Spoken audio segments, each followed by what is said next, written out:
খসড়া ভোটার তালিকা বেরোতে ভবানীপুরের ৮ কাউন্সিলর এবং তৃণমূলের বিএলওদের নিয়ে বৈঠক করেছেন মুখ্যমন্ত্রী মমতা বন্দ্যোপাধ্যায়। কালীঘাটের বাড়িতে হওয়া এই বৈঠকে মমতা বন্দ্যোপাধ্যায় বিএলওদের উদ্দেশ্যে বলেছেন, শোনা গিয়েছে ৪৪,০০০ নাম বাদ পড়েছে, সেগুলো খুঁটিয়ে চেক করতে নির্দেশ দিয়েছেন, যাতে কোনো বৈধ ভোটারের নাম বাদ না যায়।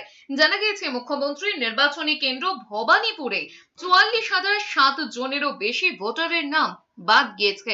এই তালিকায় কোনো বৈধ ভোটারের নাম বাদ পড়েছে কিনা তার সপ্তাহে স্ক্রুটিনি করতে বলেছেন।